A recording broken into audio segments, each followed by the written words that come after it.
Hi, I'm Alison. Welcome to Dream Chasers Adventures in Happiness, where my band of superhero guests and I share with you tales of daring do, life-changing journeys towards living our best lives. If you're after an injection of inspiration and ideas to live the life that you want and deserve, you're in the right place. Let's dive in. Hi there, and welcome to the show where we serve up conversation, concepts and belief that it is entirely possible to create what you crave. If there's something stopping you from pursuing happiness, whatever that looks like to you from a career or lifestyle point of view, the stories and insights covered here are designed to help. Now today I am joined by my fabulous former client Anna Perkins, who, and she won't mind me telling you, has started a new career journey in her early 50s. Anna has been a marketeer for over 25 years, and while there's a lot about this role she still really enjoys, she knew that in her heart of hearts that if that's all she continued to do until the end of her working days, it would kill her soul, and those are her words, not mine.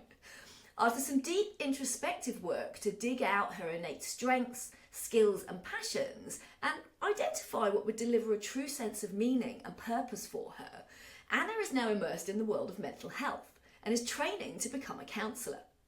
Today, we're going to talk about how Anna came to choose this career path, the steps she's taking towards it, how she's found being back in the classroom and what she's learned about herself through that process, and I think importantly for a lot of people, how age is actually on her side. So let's dig in and learn more. Welcome to the show, Anna. Hello, Alison. Lovely to see you. Thanks so much for coming on. It's brilliant to see you. Oh. Can we start at the beginning, and can you paint a picture of where you were at when you decided to embark on some work with me? Yeah, of course. So I think the first thing is I didn't know where I was at.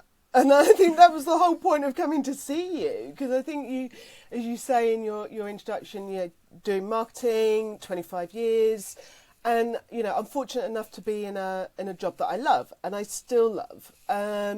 But working part-time was just a joy for me, and it allowed me to kind of have some space and think, well, what am I going to do? I've got at least another 15 years working, and I don't know what I want to do with that. So it was really, I came to see you because I was stuck. I didn't know. I had all these kind of things going on, and I didn't know what I wanted to do. So it just felt like more of the same, and coming to you and saying, I'm stuck, I'm doing this, is going to kill my soul. As if I'm doing a full-time job in 10 years, 15 years time, but what do I do? What do I do with the rest of the time? I don't know what I'm interested in, but I kind of know what I'm interested in. But how do I kind of capture this, and what do I do with it? So that's really. It's a very familiar story. I think I was definitely there myself years ago, where you're sort of staring at a blank piece of paper, going, not entirely yeah, exactly. Sure. So I just sort of came to you and went, I've got all this stuff. Here you go. What do I do? Over to you. And you took me on this journey. Yeah. Yeah, well, so we started working together, and you did a number of exercises with me that drew out your natural strengths, your transferable skills, your personal values, and your innate passions. And as we were doing this, key themes really started to emerge, which is what happens. Can you share a little bit about what those themes were and how you felt about them? Yeah, so absolutely. So before we came on this call, I actually went back through my notes, and as I was looking through them, I was like, oh yeah, I remember this. And I remember at the time, there were no real surprises, but actually going through that process and articulating it and capturing it on paper and actually going through it, you were able to see these themes and these ideas kind of coming up again and again and again. And now when I look back on it, I think, well, yeah, of course. And it feels so comfortable. It feels so comfortable now because I'm fulfilling those. I'm fulfilling those passions and those interests. So I think one of the things that came up that has been with me for as long as almost I can remember is kind of that psychology of people and why people behave the way they do and what motivates them and what drives them. I think another thing that came out was kind of that peace, nature.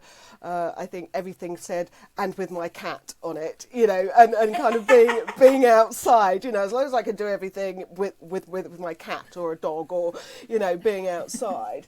And I think, you know, that steep learning curve, and that's been something that has been with me throughout my marketing career as well. You know, speaking very candidly, I get bored quickly. I love that initial kind of spark of finding things out, learning, getting that traction, and then I kind of reach that plateau and go, right, okay, I've kind of done that. What next? You know, what can I do next? You needed something that was going to keep driving you and keep learning, and was never going to kind of end, if you think. Absolutely. And where on earth do you get that? And I think, you know, that passion for learning, that stimulation, that kind of quick kind of ongoing learning was just really, really important to me. I think writing, forensics, people, psychology, books, learning have been core to me forever, and I felt going through that exercise that I'd lost that a little bit and wanted to kind of get that back. And I think one of the things that you really helped me understand was I've been quite academic. You know, I did okay at school, but I followed that traditional academic route. So when I was looking at psychology, I automatically went to, well, go and do a psychology degree, or go and do a forensic degree, or go and do... It was always kind of that academic route, and I was like, oh, I don't know if I want to commit to that. Everything felt like a long time, which didn't feed my, it's got to be quick, I'm going to get bored, you know. So those were really the themes. But also, which did surprise me, was that I really love helping people. So, quite a little bit awkward to say, but... Which is weird, because I started off my career as a teacher, and if you're not helping people as a teacher, then what are you doing? But I'm an introvert, and you know, helping people just felt being big, going out there, doing those big things. Whereas actually, what I really love is helping people on a one-to-one, and just being there and talking, and those passions for. And really saying, well, what does fulfil you? What makes you happy? And I remember talking about when I've mentored people at work, or when I've helped them, and that's where not only was I getting enjoyment from it, but I was feeling really good about it. I was feeling really good about helping people on their journey and just being with them and guiding them. So I was using my expertise, but also, you know, giving them something and going, well, go off you go, you know, I'm here, I'm going to support you, but you've got to kind of go and do the work. And that was really, that even just talking about it now, I kind of get a little warm glow in the pit of my stomach. Yeah, I can see, you can like, you can feel the energy coming off you, absolutely. Yeah, and that's that was kind of quite weird, really, to really sort of drill down and articulate that and capture that. Because as soon as I did with the work that we did together in those initial sessions was, oh my God, you know, I had that same feeling in the pit of my stomach of, this is what I love. Yeah. So all of this work, all of these themes really pointed to something as we drew it together in the mental health space. And I set you some research to do, looking at different career ideas within that whole area. And you were so energized by the idea that you were off immediately looking at everything and getting excited. Can you explain, you know, as you came to, you know, the conclusion that this was the area for you, and you were looking at these ideas. Can you explain the steps that you took from that point up until where you are today? Like, what have you been doing? Yeah, loads. So, like you said, I came back one week and you said, I said, I've been doing all this, and you said, well, that was going to be your homework for this week, Anna. And I was like, sorry, but you know that. I felt really comfortable with that, because that fulfilled my quick learning, you know, wanting to get going and things like that. And it had started really through the company where I'm at now, you know, doing my marketing and loving, but they offered some mental health training. So I started off doing that, and I was like, oh yeah, okay. I've been wanting to do it for ages, but the motivation, the time, you know, and it was like, it's there. They're giving me this opportunity. And so I did the mental health first aid training, absolutely loved it. And then that was sort of set me off. So I did that with work, became mental health first aid qualified. I set up a mental health team at work, got people engaged, you know, telling stories, and that was just really good. And I just really loved owning it and being interested in it. And then I thought, well, what other courses can I do? Because that fulfills my learning. So I went and did a suicide prevention course, and I did a public health suicide prevention course off my own back. And I just went and did them, and they were like half a day or 2 days. And I was like, this is what I love. It was just really, I really loved it. And then I remember I bought a couple of books on sort of counselling and mental health, and I was reading this book one weekend, and I had my pen in good student mode, and I was kind of underlining some things, and my husband Rob said, "What are you doing?" And I said, "Oh, I'm reading," because I'm always reading. And I said, "I'm reading," and he said, "But why are you underlining things?" And I said, "Because it's interesting." And he said, "But you're studying." And I suddenly went, "Oh yeah, I'm studying, I'm learning. It doesn't feel like it. It doesn't feel like it." Yeah. And that was a huge shift. That was like a light bulb moment of, it doesn't feel like studying. It doesn't feel like I'm having to learn something. I'm reading it. Because it's all very well, and I think a lot of these things on paper, it's not like it sounded like a good idea, but you know, whether or not it translates into reality, you don't really know until you start to engage and you start to, you know, whether people volunteer, whether they like go and do courses, or you know, and that really reinforces. Okay, this is the thing. So you got it just from reading, and recognizing you were actually studying. Yeah, absolutely. And I wasn't changing anything. I think that's the thing. I wasn't changing. I didn't feel like I had a huge like 180 turn, you know, because I think sometimes when we talk about, well, what are we going to do? Career change, you know, all those things that we're talking about today. Yeah. And I think I probably had that preconception of, there's going to have to be a really big shift. I'm going to have to sacrifice something. I'm going to have to change my mindset. I'm going to have to go and do these things. And actually, I wasn't. I was just dipping my toe in, and I was just fulfilling my interest in mental health and people and helping. I was still reading, which I love, but it was just a little shift, but a huge one. I can't kind of explain it. And then I thought, right, okay, you know, some of the exercises we were doing, it was like, it's all coming out to counselling and mental health. And so I signed up immediately to a level 2 counselling course. Honestly, you can't stop me. And that was all online. So that was a really lovely like introduction. And my counsellor or whoever were offering it free, so there was no financial cost. Right. I thought, well, let's just try it, you know. So I was really lucky. I found that, and I did that, and I thought, oh yeah, liking this, you know. It's I'm learning, I'm moving quickly, I'm getting better, but understanding that there's still so much to go. I've got a lovely little qualification, which feels my like, here I am, you know, I've done it, which, you know, is important, you know, because I think there is that proof of something as well, you know, especially in work, you kind of need that. Well, look, people don't trust you when you say, well, of course I can do it, you know, they need that. So it kind of fulfills that a little bit. And then I actually signed up. You mentioned volunteering. I started volunteering with 𝗘𝗣𝗜𝗦𝗢𝗍𝗔. So again, I think the gods or whoever were looking down on me, and I saw a LinkedIn post about, do you want to volunteer with 𝗘𝗣𝗜𝗦? And I thought, let's have a look.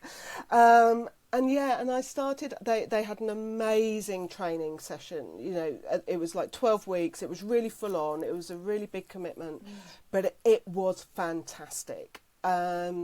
And now I do at least one shift a week as a listening volunteer on their helpline for people who have been bereaved.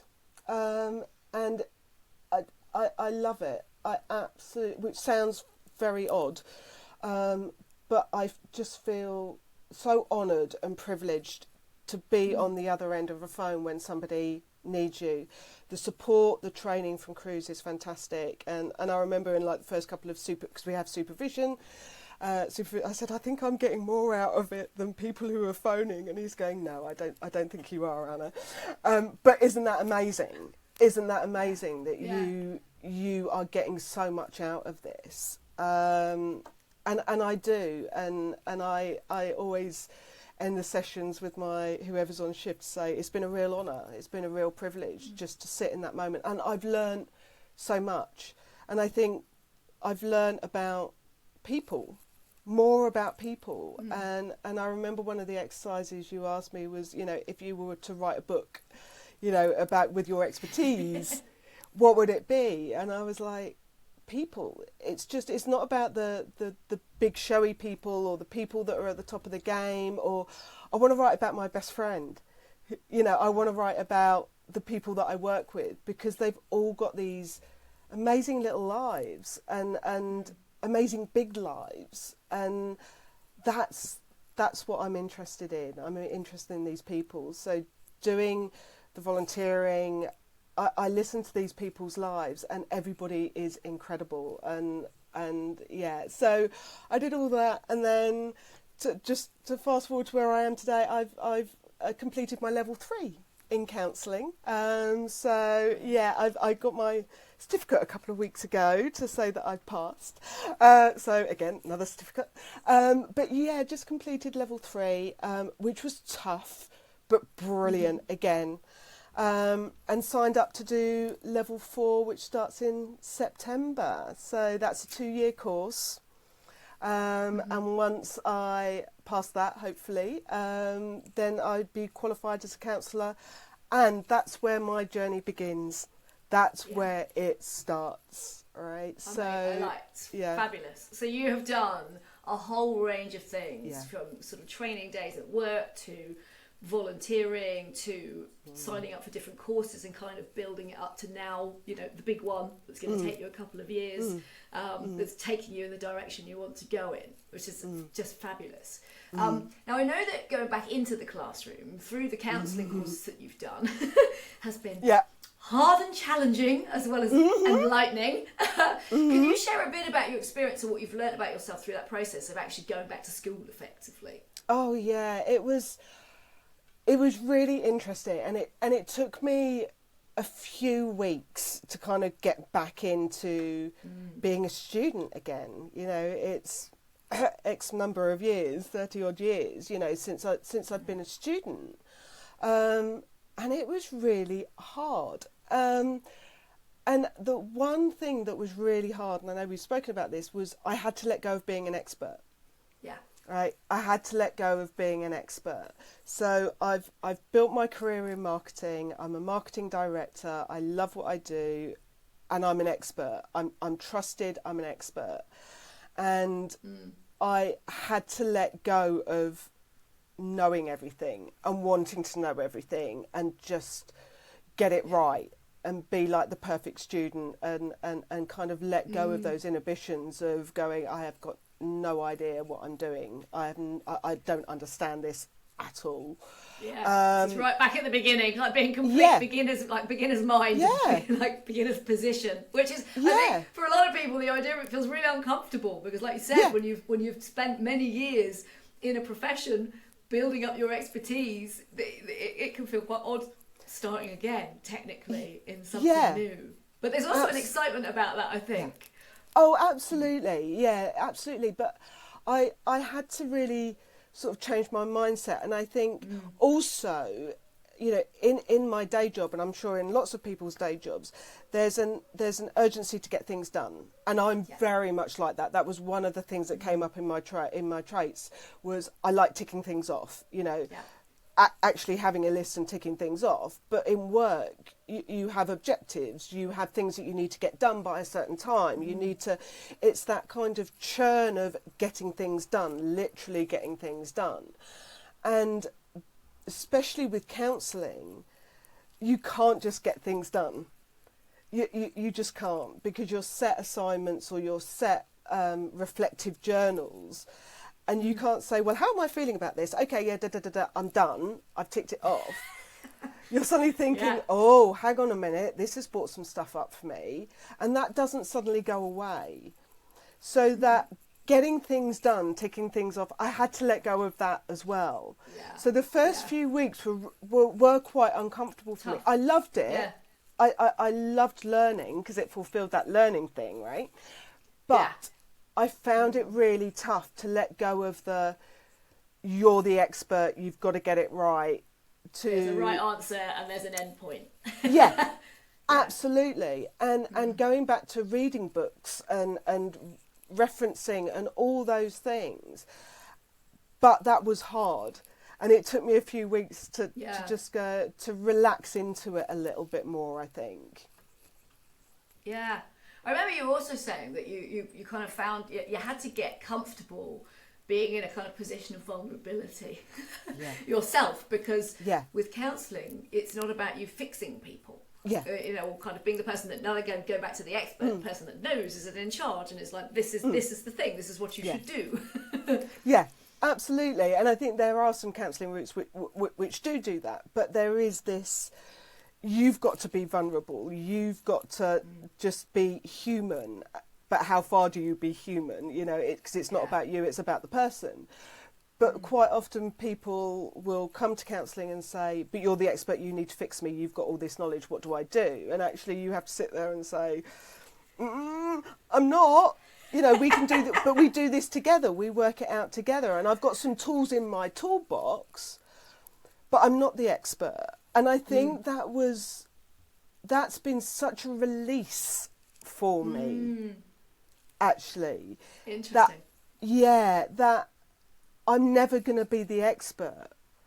And actually, as I say that, I feel really uncomfortable. Because it's like, well, how can I do my job if I'm not an expert? How can I not be an expert good at my job? But actually, as I said, that's where my journey starts. You continue to learn, you continue to be the best person, but you're never 100% going to get it right. Yeah. There's a really interesting piece of research where they take counsellors and people who are being counselled, and they say, what was the most valuable part of that process for you? And they are miles apart. They're miles apart. So the counsellor will say, well, I thought I did this. I think this was the most important. I think this was the most valuable thing for the person I was counselling. And the counsellor will say, the counsellee will say something completely different. And really interesting. Yeah, because it's about them and their experience and their internal processing. And I think, exactly. As an outside person, you can't possibly know that. So, exactly. Yeah. Oh, I think that was something that my supervisor said when I was saying, I don't really know if I helped this person on the call because they were still very upset, or they did. And he said, but you don't know. You never know. And that's really hard, but it's also very empowering and freeing, you know. So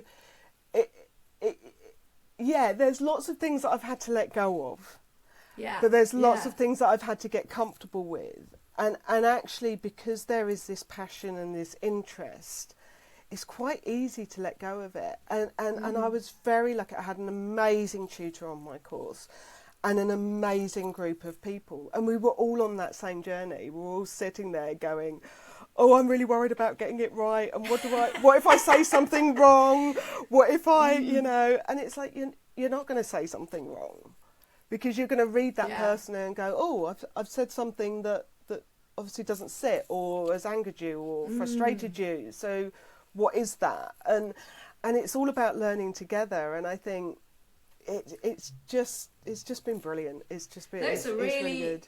Those are really lovely points, because actually it's the passion for the subject and the actual work that, as well as a kind of shared community and kind of shared experience with other people going through that's driving you through and helping you get over the things and have to cope with the different ways of approaching this stuff and the learnings about yourself. That's really lovely.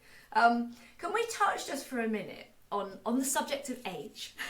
Because so many people believe that age is an inhibitor to any kind of longed for career or lifestyle change.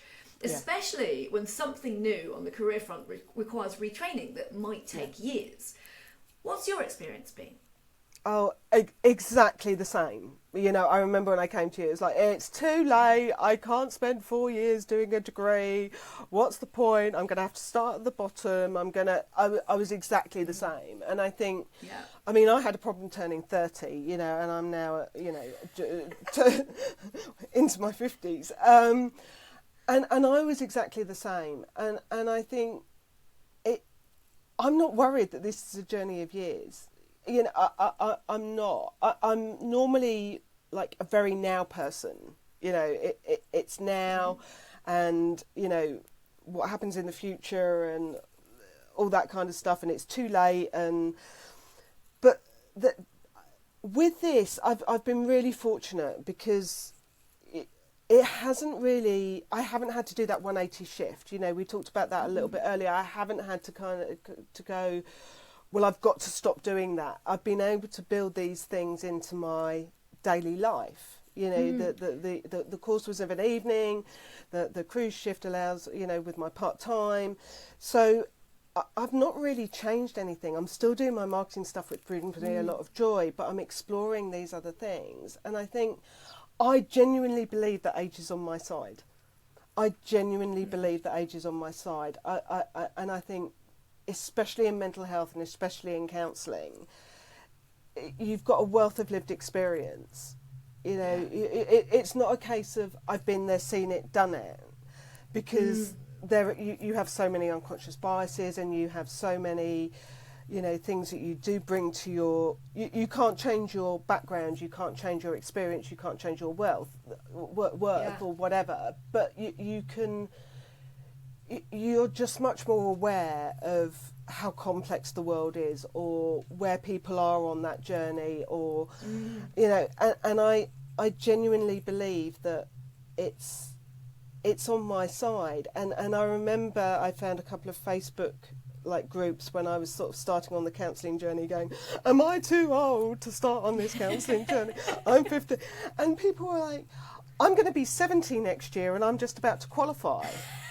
Yeah, and I'm like, oh, okay, you know, or I've just retired and I'm doing this, you know, as part of my retirement plan, or, you know, I'm just in my 50s and I've just been doing it for 3 or 4 years. Of course, there were people in their 20s and 30s and 40s doing it as well, but they were like, I think everybody that responded was like, this is on your side. The time is now. You've got the headspace, you've got the experience, you've got you know it's what you want to do. And I think that's the thing. If you know that it's what you want to do, somehow time doesn't matter. And I think and I think the beauty with counselling is that, you know, I could be doing that into my 80s. I could be doing it for another 30 years. There was a woman who was still, you know, into her 80s and seeing a couple of clients, and I'm like, oh my God, how amazing is that? Yeah, and they're like, you bring this experience, you bring this wealth, you bring this but I think it's also an internal awareness of who you are.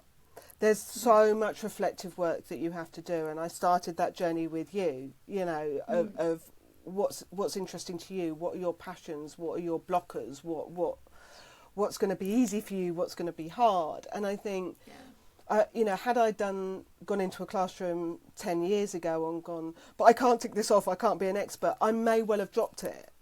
Yeah.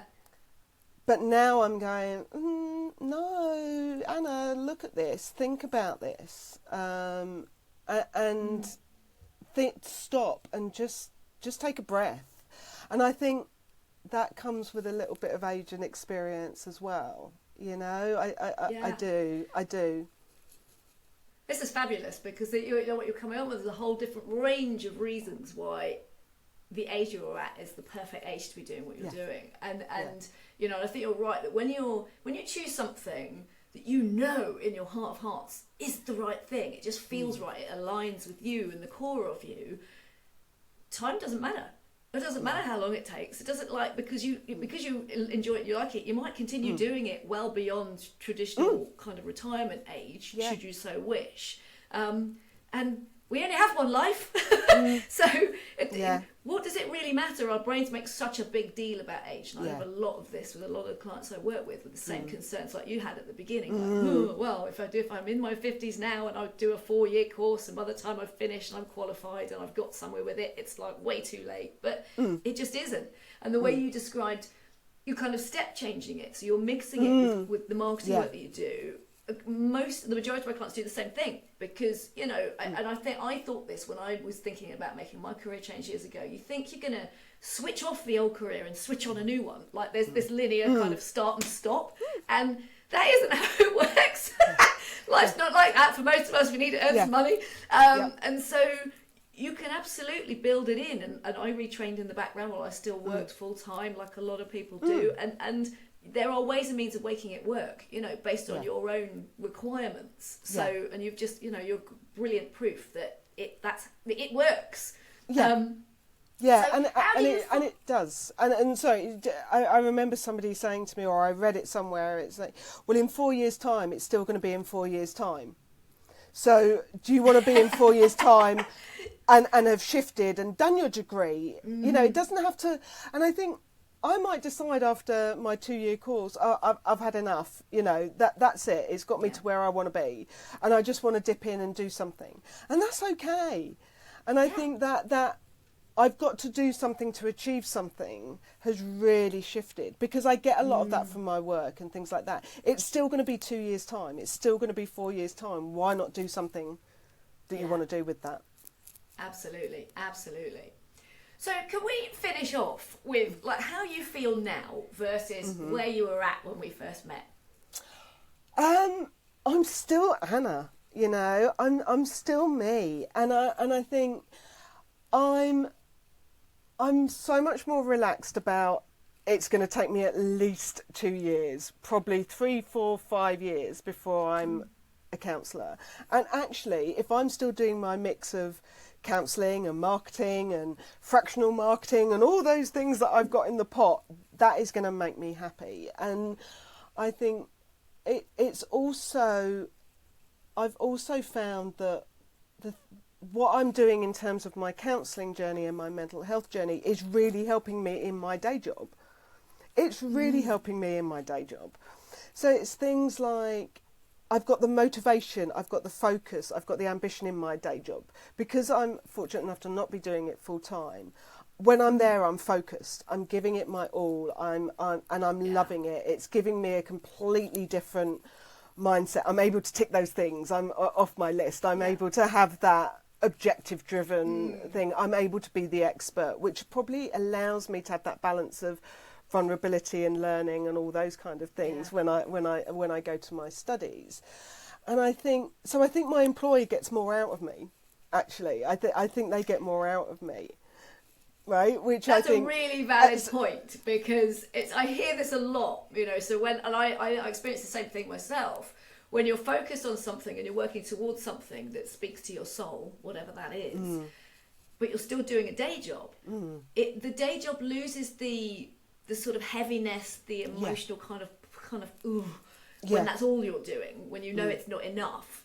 And instead you just become really focused and really good at it. I remember telling someone the story that I as I was doing my coach training and feeling like I was very absorbed in it. I loved it. It meant my working hours kind of had to be quite contained, because I had a lot of homework to do and a lot of I was coaching people in and around my working hours.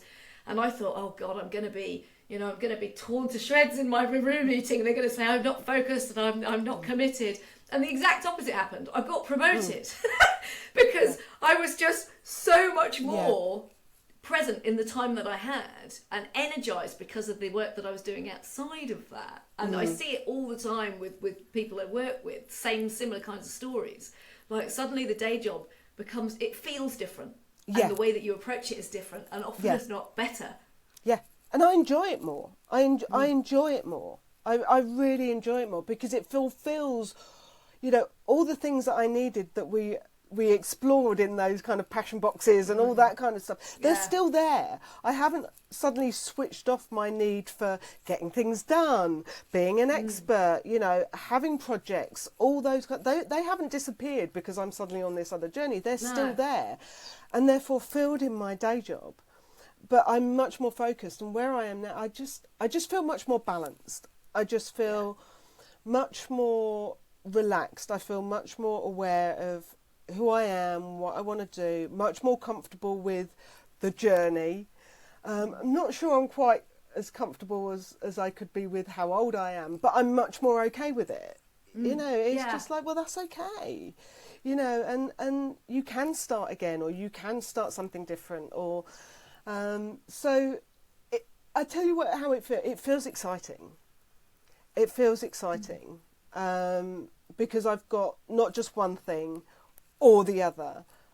I'm blessed, you know, that I've got both, and I feel lucky that the thing that I am passionate about, I'm pretty good at, you know, because that could not, you know, I could hate sitting on the phone and listening to people, or not emotionally be able to cope with it, and that's always a risk. But through supervision, through training, through what we're learning, you know that's okay as well. That I can come off a phone call that's really tough and just go, oh, that was just awful, and go and have a cry or watch some trash TV or whatever. That's okay, because you're human. You don't suddenly switch off being human. And so I'm learning so much about who I am, what I like, where my drivers are. And I think that the bits of the puzzle, so that the students that I work with, my husband, my employer, the people who phone the helpline, they get the little bit of the best of me at that moment. And I love that. That is beautiful. I think that is a beautiful place to end. Listen, it's been brilliant. Thank you so much for coming on the show and sharing your story and your journey with us. If anyone's interested in connecting with you, how can they get hold of you? So the details will be at the end. So you can contact me through LinkedIn. Just search for Anna Perkins. I don't think there's that many of us, and there's a couple of website and email links that will be at the end of this. In the show notes. Brilliant, brilliant. Well, that's it for this episode. Thank you so much for joining us, and I really hope that Anna's story has helped prove that it is possible to identify a feel-good path and pursue it, no matter what age you are, and that in fact age and the experience that comes with it, more often than not, is a massive advantage. If you know anyone who would benefit from listening to this conversation and Anna's fabulous insights, please do share this episode. And until next time, just know that I believe in you and your ability to create the change you really want. So go do your thing. Thank you for listening today. I hope our time together has got you thinking about your own adventure in happiness. So please do get in touch. I'd love to hear more about your story. And why not join our Dream Chasers Unite community? There is nothing better than an adventure shared. Until next time, be brave and go create what you crave.